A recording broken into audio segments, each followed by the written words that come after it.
CM Revanth పై BJP Kishan Reddy fire, బీసీల గొంతు కోస్తారా అంటూ మండిపాటు.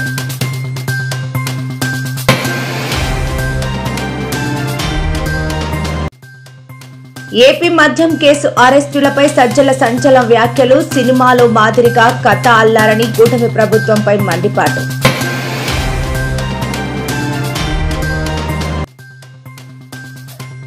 వైసీపీ మహిళా నేతలపై గబ్బర్ సింగ్ బ్యాచ్ అనుచిత వ్యాఖ్యలు. నోటి దూలతో మాట్లాడిన వ్యక్తిపై చర్యలు తీసుకోవాలని డిమాండ్.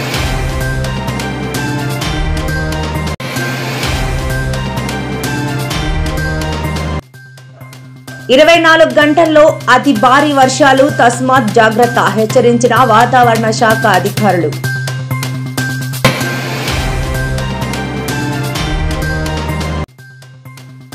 ఈ నెల 26న తెలంగాణ జాగృతి లీడర్ శిక్షణ తరగతులు ప్రారంభిస్తున్నట్లు వెల్లడించిన కల్వకుంట్ల కవిత.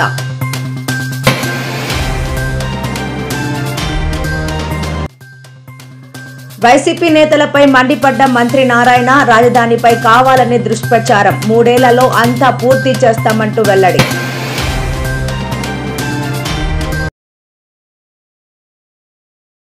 ప్రధాని నరేంద్ర మోదీ బీసీ కాదని, ఆయన ఓ కన్వర్టెడ్ ఓబీసీ అంటూ గురువారం ఢిల్లీలో సీఎం రేవంత్ రెడ్డి చేసిన వ్యాఖ్యలు హాట్ టాపిక్ గా మారాయి. బీజేపీ మాతృ సంస్థ ఆర్ఎస్ఎస్ కు గణనకు తీవ్ర వ్యతిరేకమని ఆయన ఆరోపణలు గుప్పించారు. ఈ క్రమంలోనే రేవంత్ వ్యాఖ్యలపై తాజాగా కేంద్ర మంత్రి కిషన్ రెడ్డి స్ట్రాంగ్ కౌంటర్ ఇచ్చారు. ఎన్నికల ప్రచారంలో భాగంగా కాంగ్రెస్ పార్టీ కామారెడ్డి డిక్లరేషన్లో భాగంగా అధికారంలోకి వస్తే బీసీలకు విద్య, ఉపాధి, ఉద్యోగ, స్థానిక సంస్థల్లో 42% డిక్లరేషన్ అమలు హామీ ఇచ్చిందని అన్నారు. కానీ అధికారంలోకి వచ్చి 2 ఏళ్లు గడిచినా ఇప్పటికే ఆ విషయంలో రేవంత్ సర్కార్కు క్లారిటీ లేదన్నారు. నేను బీసీని అంటాడు. మోడీ గారు వాస్తవంగా బీసీ కాదయా, లీగల్లీ కన్వర్టెడ్ బీసీ. మోడీ గారు వాస్తవంగా బీసీ కాదయా, లీగల్లీ కన్వర్టెడ్ బీసీ. నేను చాలా జాగ్రత్తగా పదం వాడుతున్నా, లీగల్లీ కన్వర్టెడ్ బీసీ. 2001 వరకు ఆయన ముఖ్యమంత్రి కానంత వరకు ఆయన కులము గుజరాత్ రాష్ట్రంలో ఉన్నత వర్గాలలో ఉండే. ఆయన ముఖ్యమంత్రి అయినాక ఆ కులాన్ని తీసుకొచ్చి బీసీలో కలుపుకున్నాడయా చట్టం చేసి. ఆయన పుట్టుకతో బీసీ కాదు, నరేంద్ర మోడీ గారు పుట్టుకతో బీసీ కాదు, పుట్టుకతో ఉన్నత కులము. కానీ 2001లో ఆయన ముఖ్యమంత్రి అయిన తర్వాత ఆయన కులాన్ని తీసుకొచ్చి బీసీ కులాలలో కలిపి మీ దాంట్లో ఇత్తేసి పొత్తుగూడిండు. ఇక మీ ఇష్టం, ఆ పైన మీ ఇష్టం. मैं एक मंच पे ये साफ साफ कहा, बार बार बीजेपी वाले ने मोदी जी ओबीसी नेता, मैं बोला मोदी जी ओबीसी नहीं है भाई, जन्म legally converted OBC. He is legally converted OBC क्योंकि वो मुख्यमंत्री बनने के बाद वो जाति को ले आके ओबीसी में जमा किए, भर्ती किए. तो उतना दिल से ये नहीं रहता है कि भाई कुछ पॉलिटिकल एडवांटेज, कुछ सिस्टम में हम कुछ फायदा उठाने के लिए हम जब कुछ डिसीजन लेते वो फायदा के लिए सोचते. నిన్న మళ్ళీ రేవంత్ రెడ్డి గారు రావు గాంధీ పక్కన కూర్చొని కన్వర్టెడ్ బీసీ అంటారు. ఎట్లా కన్వర్టెడ్ బీసీ అవుతాడో చెప్పాల్సినటువంటి అవసరం ఉంది. రాజ్యాంగబద్ధంగా ఒక ముఖ్యమంత్రి స్థాయిలో ఉన్నటువంటి వ్యక్తి మిడిమిడి జ్ఞానంతో, దుందుడుకు విధానంతో రాజకీయ లబ్ధి కోసం ఈరోజు కులాలను విమర్శించేటువంటి పరిస్థితి. బంగాళాఖాతంలో ఏర్పడిన అల్పపీడనం ప్రభావంతో ఏపీ వ్యాప్తంగా జోరు వర్షాలు కురుస్తున్నాయి. ప్రస్తుతం ఈ అల్పపీడనం పశ్చిమ ఒడిశా వైపు కదులుతుండగా ఉత్తరాంధ్ర జిల్లాల్లో రానున్న 24 గంటల్లో అతి భారీ వర్షాలు కురుస్తాయని వాతావరణ శాఖ హెచ్చరించింది. విజయనగరం, విశాఖపట్నం, అనకాపల్లి, కాకినాడ, తూర్పు గోదావరి జిల్లాల్లో అతి భారీ వర్షాలతో పాటు తీరం వెంబడి గంటకు 45 నుంచి 55 కిలోమీటర్ల వేగంతో ఈదురుగాలులు వీచే అవకాశం ఉన్నట్లు తెలిపింది. భారీ వర్షాల నేపథ్యంలో విశాఖపట్నం, కళింగపట్నం, కాకినాడ ఓడరేవుల్లో 1వ నెంబర్ ప్రమాద హెచ్చరిక జారీ చేసింది.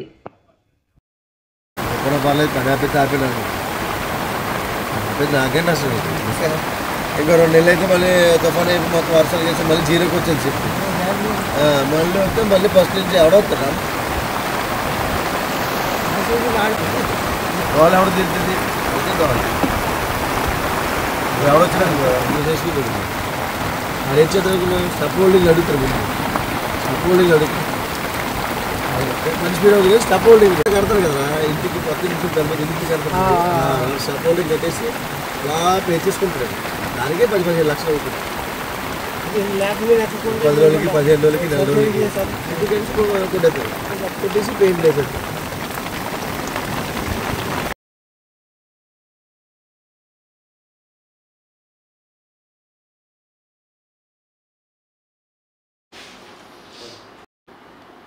బే ఆఫ్ బెంగాల్ దాని పరిసర ప్రాంతంలో వాటి ప్రభావం చేత లో ప్రెషర్ ఏరియా ఫామ్ అయింది.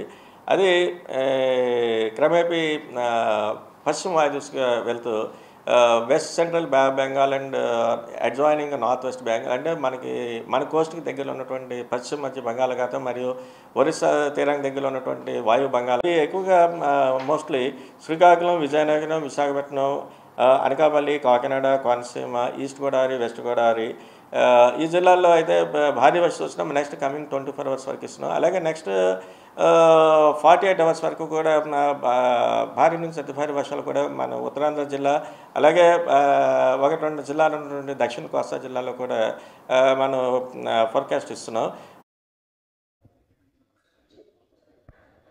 తెలంగాణ జాగృతి ఆధ్వర్యంలో ఈ నెల 26న లీడర్ రాజకీయ శిక్షణ కల్వకుంట్ల కవిత కీలక ఉపన్యాసంతో శిక్షణ తరగతులు ప్రారంభమవుతాయని వెల్లడించారు. రాష్ట్రంలోని యువత, మహిళలు, బహుజనులను రాజకీయాల్లో ప్రోత్సహించేందుకు తెలంగాణ జాగృతి లీడర్ రాజకీయ శిక్షణ తరగతులను ప్రారంభిస్తున్నట్లు వెల్లడించారు. 26న ఉదయం 10 గంటల నుంచి సాయంత్రం 6 గంటల వరకు మేడ్చల్, మల్కాజ్గిరి జిల్లాల్లోని కొంపల్లిలో గల శ్రీ కన్వెన్షన్ హాల్లో 2 సెక్షన్స్గా తరగతులు ఉంటాయని తెలిపారు. ఈ శిక్షణ తరగతుల్లో 119 అసెంబ్లీ నియోజకవర్గాల నుంచి లీడర్ శిక్షణ తరగతులకు హాజరవుతారని వెల్లడించారు. మనం ఒక పోస్టర్ రిలీజ్ చేసుకున్నాం. ఆ పోస్టర్, ఆ కార్యక్రమం పేరు లీడర్ అనేటటువంటి పేరుతో తెలంగాణ జాగృతి తెలంగాణ వ్యాప్తంగా కూడా శిక్షణ శిబిరాలను నిర్వహించకపోతా ఉన్నాం. ఎందుకోసము శిక్షణ శిబిరాలు, ఎందుకు శిక్షణ, ఎవరికి శిక్షణ అనేటటువంటి అంశాలు ఇవాళ ప్రజల ముందుకు తేదలుచుకున్నాం. తెలంగాణ జాగృతి గత అనేక సంవత్సరాలుగా మహిళా బిల్లు కోసం కొట్లాడినాం. మహిళా రిజర్వేషన్ బిల్లు దేశవ్యాప్తంగా పాస్ అవ్వడంలో ప్రత్యేకమైనటువంటి పాత్రను పోషించడం జరిగింది. ఆ తర్వాత బీసీ బిల్లు కోసం కంటిన్యూస్గా కొట్లాడుతున్నాం, ఇక ముందు కూడా కొట్లాడతాం. బీసీలకు 42% తెలంగాణ రాష్ట్రంలో మరి వాటా వచ్చేంత వరకు కూడా ఉద్యమిస్తాం. అదేవిధంగా తెలంగాణ జాగృతి మొదటి నుండి ఇప్పటి వరకు కూడా యువమిత్రులను, సాహితీ మిత్రులను, తెలంగాణ వాదాన్ని ముందుకు తీసుకుపోయేటటువంటి ప్రతి ఒక్క వ్యక్తిని కూడా వారి నాయకత్వాన్ని ఎంకరేజ్ చేస్తూ మరి ముందుకు రావడం జరిగింది.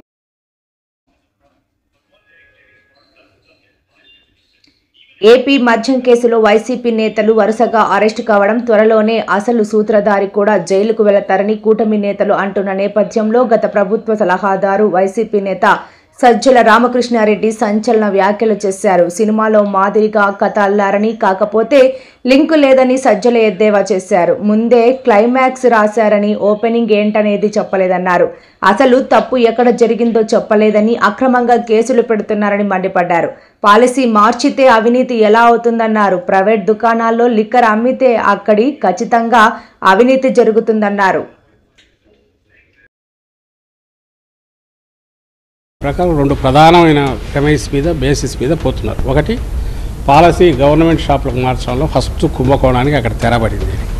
నేను అడుగుతాను, చంద్రబాబు వేసిన రాజబాట ఉండగా ఏది దోచుకోవడానికి బెల్ట్ షాపులతో సహా కిందికి పోయి వేల కోట్లు, లక్షల కోట్లైనా సరే తీసుకోవడానికి వీళ్ళు సిస్టమైజ్ చేశాక, డిస్టిలరీలన్నిటికీ ముబ్బడిగా ఆర్డర్లు ఇచ్చి వాళ్ళ దగ్గర నుంచి వాళ్ళని బెనిఫిట్ చేశాక, వాళ్ళ లైసెన్స్లు ఇవన్నీ పెంచేసి ఇదేయాక అది సులభమా?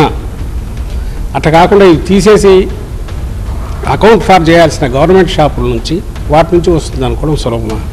ఇట్లా తినడం సులభమా? ఇట్లా చేయి తిప్పుకొని తినడం సులభమా? దానికోసం పాలసీ ఎవాల్వ్ చేయాల్సిన అవసరం ఏముంది? ఎందుకు చేశారు? మేము మద్య నియంత్రణ చేస్తామని ప్రకటించాం కాబట్టి ఎట్లా డిస్కరేజ్ చేయాలి, ఎట్లా నియంత్రించాలి కన్జంప్షన్ అనడానికి ఆ పెద్దలు బ్రాండ్లకు సంబంధించి మీరు అడిగారు. మీరు దాంట్లో చూస్తే మనకు డేటా ఎక్కడ దొరుకుతుందంటే వాళ్ళు కాంపిటీషన్ కమిషన్కి వెళ్ళారు. అక్కడికి వెళ్ళాక వాళ్ళ క్లెయిమ్ ఏంటంటే మమ్మల్ని డిస్కరేజ్ చేశారు, ఆర్బిటరీగా బిహేవ్ చేశారు.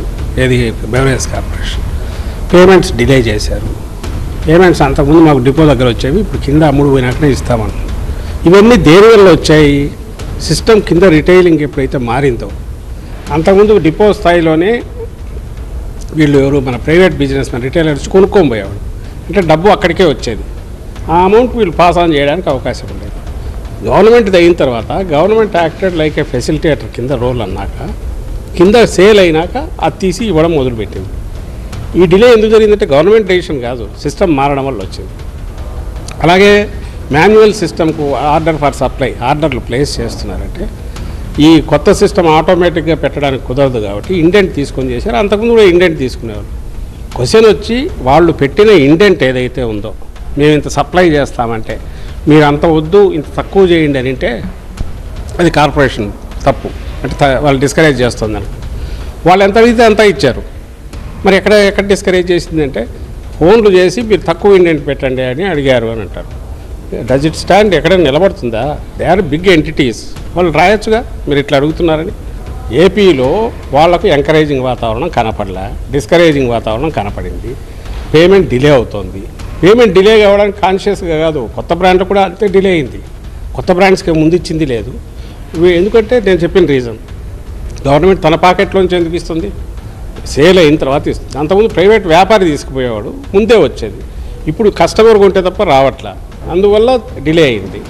వాయికి ఈ మార్కెట్ అంత ఎంకరేజింగ్గా లేదు, ఇంకో మార్కెట్లోకి వెళ్ళాడు. ఇక్కడ ఒక అలిగేషన్ చేయాలని చూశారు వాళ్ళు. కాంపిటీషన్ కమిషన్లో మీరు చూసినా రికార్డు ఓపెన్ డొమైన్లో ఉండేది, దాంట్లో ఉంటుంది. వాళ్ళు ఇండెంట్ ఎంత పెట్టారో అంతా వీళ్ళు ఆర్డర్ ప్లేస్ చేశారు. ఇండెంట్ పెట్టినంత ఆర్డర్ ప్లేస్ చేసినప్పుడు where does the question arise? ఇప్పుడు ఇది ఎవరి మీద ఎవరైనా చేయొచ్చు.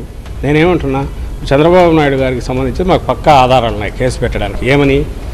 ప్రివిలేజ్ ఫీ కింద 1300 కోట్లు వచ్చేవి నువ్వు వేవ్ ఆఫ్ చేశావు.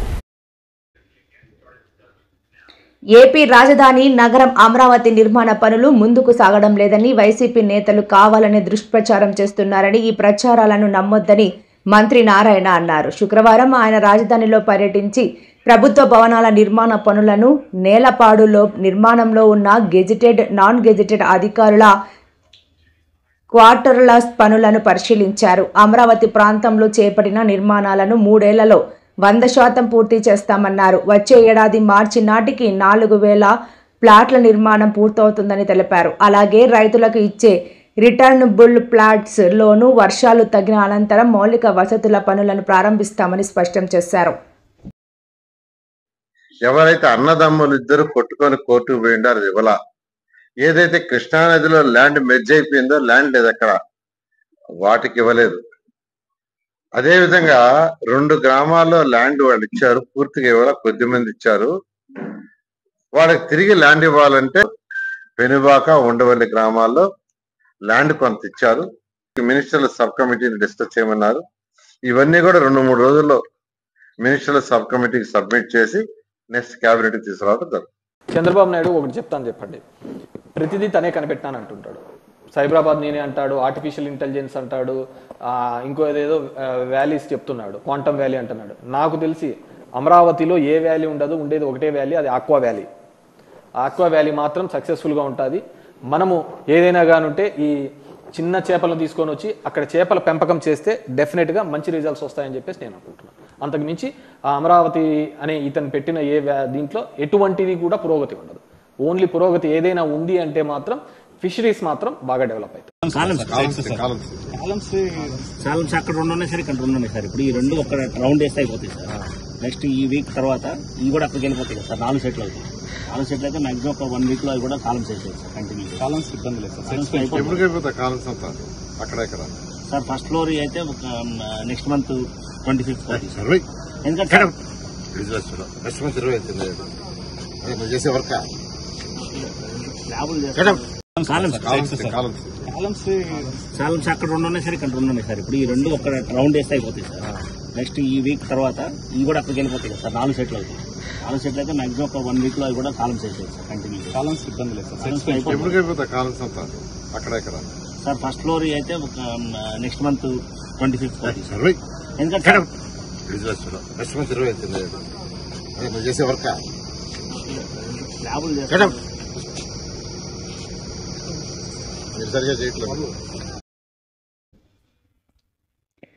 వైసీపీ నేత నల్లపరెడ్డి ప్రసన్నకుమార్ రెడ్డి మరోసారి షాకింగ్ కామెంట్లు చేశారు. కేసులు పెట్టుకుంటూ పోతే కోర్టులు సరిపోవని వ్యాఖ్యానించారు. రాజకీయాల్లో విమర్శలు ప్రతి విమర్శలు సహజమని అన్నారు. నేను పీజీ చేశా అంటూ ప్రశాంతి రెడ్డి మాట్లాడారు. నేను కూడా ఆమె పీహెచ్డీ చేసిందని మాత్రమే అన్నానని చెప్పారు. తాను వ్యక్తిగతంగా మాట్లాడలేదని అన్నారు. తాను మాట్లాడుతున్నప్పుడు నవ్వాడని, అనిల్ కుమార్ యాదవ్పై కూడా కేసు పెట్టడం హాస్యాస్పదమని అన్నారు. కేసులు పెట్టడం తమ సాంప్రదాయం కాదని, తమకు రెడ్ బుక్ అవసరం లేదన్నారు. మైండ్లోనే ఎవరెవరు ఏంటి అన్నది గుర్తుపెట్టుకుంటామని వార్నింగ్ ఇచ్చారు.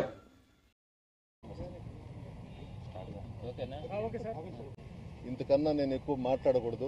కేసు కోర్టులో ఉంది కాబట్టి వాడు అడిగిన 40 ప్రశ్నలకి సమాధానాలు ఇచ్చాను రిటర్న్గా.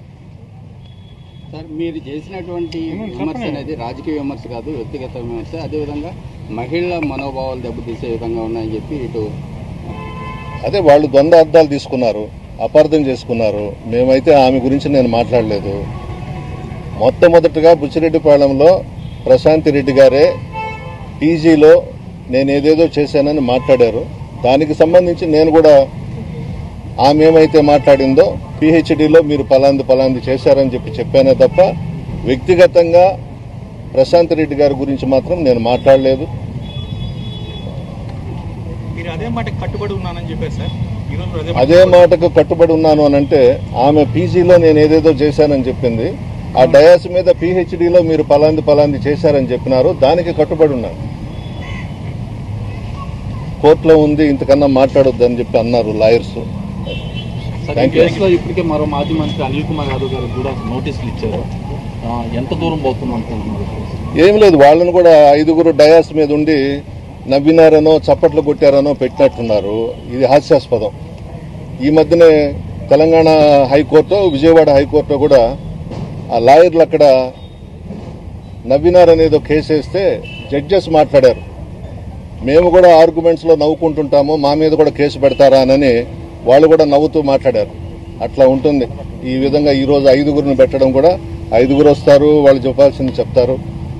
అనవసరం ఇటువంటివన్నీ. రాజకీయాలలో విమర్శలు చేస్తాం, ప్రతి విమర్శలు అనేవి ఉంటాయి. ఇంత దూరం తీసుకురాకూడదు. ఈ జిల్లాలో 5 మంది మీద వరుసగా కేసులు నమోదయ్యాయి. మాజీ మంత్రులైనటువంటి మీరు, కాకాని గోవర్ధన్ రెడ్డి గారు, అనిల్ కుమార్ యాదవ్ గారు, అదేవిధంగా కావలి మాజీ ఎమ్మెల్యే గారి పైన కేసులు నమోదయ్యాయి. ఏ విధంగా తీసుకోవచ్చు నెల్లూరు జిల్లా వైసీపీ? భగవంతుడు చూస్తున్నాడు పైన నుంచి. ప్రజల ఆశీర్వాదం మాకుంది. ఎప్పుడు ఎలక్షన్స్ వచ్చినా మేము అధికారంలోకి వస్తాం. ఇది మంచి సాంప్రదాయం కాదు. ఈ విధంగా ఒక రెడ్ బుక్ రాజ్యాంగాన్ని తీసుకొచ్చి మేము అందరి మీద కేసులు పెడతాం, అందరినీ జైళ్లలో పెట్టిస్తామని అనేది మంచి సాంప్రదాయం కాదు. రేపు అనేది ఒకటి ఉంటుంది కదా. ఎల్లకాలం వీళ్ళు అధికారంలో ఉండరు. రేపు మళ్ళా మేము వస్తాము. మాకు రెడ్ బుక్ రాజ్యాంగం అవసరంలా. వైఎస్ఆర్ కాంగ్రెస్ పార్టీ నాయకులకు, కార్యకర్తలందరికీ కూడా, మా అధినాయకుడు కూడా మా బ్రెయిన్లోనే కంప్యూటర్ ఉంటుంది. ఎవడైతే ఈ పనులు చేస్తాడో వాళ్ళ సంగతి మేము అప్పుడు చూసుకుంటాం. బస్సులో ఉన్న ప్రయాణికుల భద్రత డ్రైవర్ చేతిలోనే ఉంటుంది. అలాంటి డ్రైవర్కు గుండెపోటు వస్తే వారి ప్రాణాలకే ప్రమాదం. శుక్రవారం తెల్లవారుజామున అన్నమయ్య జిల్లా రాయచోటి పట్టణంలోని మదనపల్లి రోడ్డులోకి బస్సు రాగానే డ్రైవర్ రసూల్కు గుండెపోటు వచ్చింది. దీంతో ఆయన స్టీరింగ్పై కుప్పకూలిపోయారు. ప్రయాణికులు అప్రమత్తమై రసూల్ను సమీప ఆసుపత్రికి తరలించే ప్రయత్నం చేశారు. అంతలోనే ఆయన మృతి చెందారు. గుండెపోటుకు గురైన సమయానికి బ్రేక్ వేయడంతోనే ప్రయాణికులంతా ప్రాణాలతో బయటపడినట్లు తెలుస్తోంది.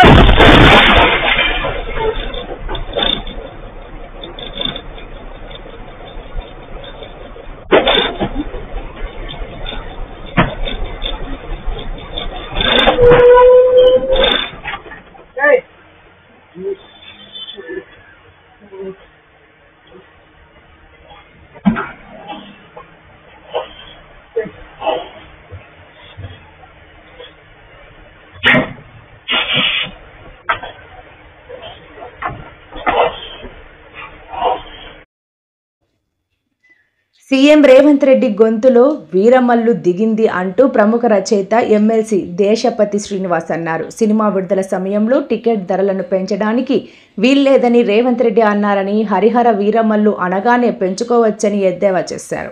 హరిహర వీరమల్లు అనగానే రేవంత్ రెడ్డి గొంతులో ముళ్ళు దిగిందని విమర్శించారు. పవన్ కళ్యాణ్ అంటే టికెట్ ధరలు పెంచుకోవచ్చని అన్నారు. పవన్ కళ్యాణ్, చంద్రబాబు, రేవంత్ రెడ్డి నుండి మోడీ వరకు ఒకటే బంధం ఉందని వ్యాఖ్యానించారు. తిరిగి తెలంగాణలో తెలుగుదేశం జెండా ఎగరవేయాలనేది వీళ్ల కుట్ర అని మండిపడ్డారు. సినిమా వాళ్ళు విడుదల కాగానే టికెట్ల రేట్లు పెంచడానికి వీల్లేదు అన్నాడు. ఇప్పుడు హరిహర వీరమల్లు అనగానే రేవంత్ రెడ్డి గొంతులో ముళ్ళు దిగింది, వీరమల్లు ముళ్ళు దిగింది. ఇప్పుడు రేట్లు పెంచుకోవచ్చు. పవన్ కళ్యాణ్ అయితే రేట్లు పెంచుకోవచ్చు. పవన్ కళ్యాణ్, రేవంత్ రెడ్డి, చంద్రబాబు నాయుడు నుంచి మోడీ దాకా ఒకటే బంధం ఉన్నది, ఒక బంధం నడుస్తున్నది. వాళ్ళ తిరిగి తెలంగాణలో తెలుగుదేశం జెండా ఎగిరేయాలన్నది వీళ్ళందరి కుట్ర. కేసీఆర్ ఇక్కడ తెలుగుదేశం లేకుండా చేసిండు, అందుకని కేసీఆర్ లేకుండా చేయాలని వీళ్ళందరి వాళ్ళ బదులుకొని చేస్తున్న దుర్మార్గం. ఆ దుర్మార్గంలో భాగమే ఇవాళ టీఆర్ఎస్ నాయకుల మీద పెడుతున్న కేసులు. 5,000 కేసులు పెట్టిండు. వాళ్ళ ముఖ్యమంత్రి ఎప్పటికీ చెప్తుంటాడు, ఏమంటాడు? బట్టలు. రోజా, శ్యామల, గబ్బర్ సింగ్ బ్యాచ్ అనుచిత వ్యాఖ్యలు చేశారు. వైసీపీ నేత, మాజీ మంత్రి రోజా, శ్యామలను అసభ్యకరంగా దూషించారు. పవన్ కళ్యాణ్ ఫ్యాన్, వైసీపీ నా కొడుకులు అంటూ నోటి దూలతో రెచ్చిపోయాడు. పవన్ కళ్యాణ్ నోటి దూలతో మాట్లాడిన వ్యక్తిపై చర్యలు తీసుకోవాలని డిమాండ్ చేస్తున్నారు. ఇది ఇలా ఉండగా పవన్ కళ్యాణ్ హీరోగా చేసిన హరిహర వీరమల్లు సినిమా నిన్న రిలీజ్ అయిన సంగతి అందరికీ తెలిసిందే. ఈ సినిమా మిక్స్డ్ టాక్ తెచ్చుకుంటుంది. పవన్ కళ్యాణ్ అభిమానులు ఈ సినిమా బాగుందని కామెంట్స్ చేస్తున్నారు. ఇక న్యూట్రల్గా ఉండేవాళ్ళు ఈ సినిమా బాగలేదని చెప్పాకనే చెబుతున్నారు. వైసీపీ అభిమానులు అయితే హరిహర వీరమల్లు సినిమా పెద్ద డిజాస్టర్ అని సోషల్ మీడియాలో పోస్టులు పెడుతున్నారు. ఆనందం ఉన్నది. ఈ వైసీపీ కొడుకులకు, ఒక శ్యామల, ఒక పంది పిల్లకు, ఒక రోజా బర్రె పంది పిల్ల చాలా అంటే పవన్ కళ్యాణ్ కోసం చాలా మాట్లాడుతుంది. ఈ రోజు ఈ సినిమా సక్సెస్ చెప్పు దెబ్బ అర్థమైందా? ఇప్పుడు ఎందుకంటే ఎన్ని మాటలు మాట్లాడుతాం ఈ సినిమా కోసము. మీరు మా పవన్ కళ్యాణ్ కోసం ఎన్నో మాట్లాడిరు. మీరున్నప్పుడు మా పవన్ కళ్యాణ్ ఒక సినిమానే మా పవన్ కళ్యాణ్ ఒక సినిమానే ఒక బిజినెస్, వేరే లేదు. మీలాగా సిమెంట్ ఫ్యాక్టరీ లేవు. రోజా మేడం తిరుపతిలో టికెట్లు అమ్ముకునే 1000 కోట్లు సంపాదించింది మాకు లేదు. ఓన్లీ సినిమా నమ్ముతాడు మా పవన్ కళ్యాణ్ సార్. మీకు సేవ చేయాలనుకుంటే మాకు చాలా ఆనందం ఉన్నది. ఈ వైసీపీ కొడుకులకు. దళిత మాజీ మండల ప్రజా పరిషత్ అధ్యక్షుడు ముదం సాయిలు ఇంట్లో భోజనం చేశారు. BRS working president KTR Ambedkar Jayanti రోజున దళిత మాజీ మండల ప్రజా పరిషత్ అధ్యక్షుడు ముదం సాయిలను పోలీసులు అవమానించిన నేపథ్యంలో ఆత్మగౌరవ గర్జన కార్యక్రమానికి ఏర్పాటు చేసి అతన్ని సత్కరించారు కేటీఆర్. సందర్భంగా కేటీఆర్ మాట్లాడారు. రేవంత్ రెడ్డి మిస్ వరల్డ్ పోటీదారులకు లక్షలు ఖర్చు చేసి భోజనం పెట్టిండు, కానీ మన గురుకుల విద్యార్థులకు మంచి భోజనం పెట్టడం చేతనైతే లేదని మండిపడ్డారు కేటీఆర్. రేపు జెడ్పీటీసీ, ఎంపీటీసీ, సర్పంచ్ ఎలక్షన్లు వస్తున్నాయి. ఎట్లనైతే సాయిలన్న బట్టలు వాళ్ళు ఇప్పిండ్రో వాళ్ళ బట్టలు ఆ పోలీసు సాయిలన్నను బట్టలు కూడా తీసి మనం ఏం చేయాలి? మరి ఒక్కటే పని చేయాలి. ఏ పోలీసుడు అయినా సరే, ఏ మస్తీ ఉన్న అధికారైనా సరే, లేదా బల్పు మాటలు మాట్లాడే ముఖ్యమంత్రి అయినా సరే, వీళ్ళందరికీ బుద్ధి చెప్పే శక్తి మీ చేతుల్లోనే ఉంది. ఇవాళ మన గురుకులాల్లో మన పిల్లలకు విషం పెడుతున్నాడు రేవంత్ రెడ్డి. 100 మంది పిల్లలను బలి తీసుకున్నాడు ఇప్పటికే. కానీ ఆయన మాత్రం ఏమ్లాడ గుడికి పోతే రేవంత్ రెడ్డి పెట్టిన తిన్న బువ్వ ఖర్చు ఎంతో తెలుసా? ప్లేటుకు 1,35,000 రూపాయలు. ఏం తినిపాడో నాకైతే తెలియదు. బంగారం తినడా, వాడు వెండి తినడా? ఒక ప్లేటుకు 1,35,000 అట. ఆ అందగాతలందరినీ పిలిచిండు చూడు, మిస్సుబాళ్ల మీద పెట్టిండు. సుందరాంగులను పిలిచిపెట్టిన భోజనానికి ఆయన ఖర్చు ఎంత ఎరికైనా ప్లేటుకు ఒక్కొక్కల బువ్వకు 1,00,000. మరి 1,00,000 సుందరాంగులకు పెడతావు, నువ్వు ఏమ్లవాడకు వచ్చి తింటే 1,35,000 అవుతుంది. మా పొరగంల కనీసం 100 రూపాయలతో మంచి భోజనం పెట్టేస్తలేదా నీకు? లేవా పైసలు? బయట వాళ్ళకు పెట్టడానికి మస్తుగుంటాయి, కానీ మన పిల్లలకు 6.5 లక్షల మంది పిల్లలు 1022 గురుకుల పాఠశాలల్లో కేసీఆర్ గారు పెడితే ఇదే ప్రవీణ్ కుమార్ గారు అద్భుతంగా నడిపిస్తే ఆనాడు ఎట్లుండే పరిస్థితి ఇవాళ ఎట్లయింది మన గురుకులాలు ఆలోచన చేయండి.